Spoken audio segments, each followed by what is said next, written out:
మహానటి సావిత్రి చాలా పేద కుటుంబం నుంచి సినిమాల్లోకి వచ్చి అనతి కాలంలోనే హీరోయిన్గా ఎదిగి స్టార్ హీరోయిన్గా పేరు తెచ్చుకుంది. ఎంత వేగంగా ఎదిగిందో అంతే వేగంగా పడిపోయింది. ఆమె జీవితమే విషాదాంతంగా ముగిసింది. సావిత్రి జీవితం సినిమా రంగంలో ఉన్న ఎంతో మందికి గుణపాఠంగా చెప్తుంటారు. మరి సావిత్రి చేసిన తప్పేంటి? సావిత్రి జెమినీ గణేశన్తో ప్రేమలో పడింది. ఆయనకు మ్యారేజ్ అయ్యిందని తెలిసినా రెండో పెళ్లి చేసుకుంది. ఆయన మోసం చేశాడని చెప్పి డిప్రెషన్ లోకి వెళ్ళింది. తాగుడికి బానిస అయింది. దీనికి తోడు ఇన్కమ్ ట్యాక్స్ రైట్స్ మరింతగా డీలా పడేశాయి. సావిత్రి ఆర్థికంగా మానసికంగా డౌన్ అయిపోయింది. దీంతో తాగుడికి బానిసగా మారి తన జీవితాన్నే నాశనం చేసుకుంది. అయితే ఇది మాత్రమే కాదు, సావిత్రి కెరీర్ రాంగ్ రూట్ లో వెళ్ళడానికి, ఆమె డౌన్ కావడానికి, ఆర్థికంగా మానసికంగా మరింత డౌన్ కావడానికి మరో కారణం ఉంది. అదే దర్శకురాలుగా మారడం. ఆమె కెరీర్ పీక్ లో ఉన్న సమయంలోనే దర్శకురాలుగా మారింది. నిర్మాతగాను టర్న్ తీసుకుంది. జెమినీ గణేశన్ కి తెలియకుండా ఆమె డైరెక్షన్ చేసింది. తనే సినిమాలను నిర్మించింది. ఆయన చెప్పినా వినకుండా సినిమాలు చేసి బోల్తా కొట్టింది.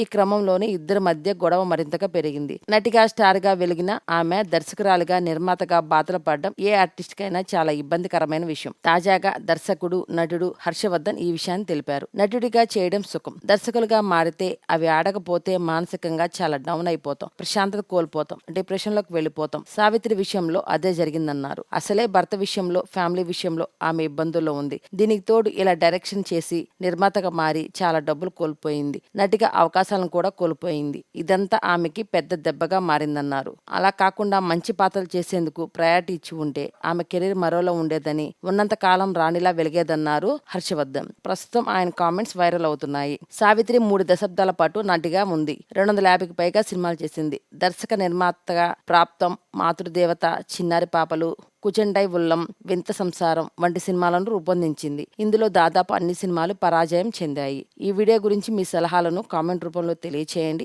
ఈ వీడియో కనుక మీకు నచ్చినట్లయితే లైక్ చేయండి మరియు తప్పకుండా సబ్స్క్రైబ్ చేయండి.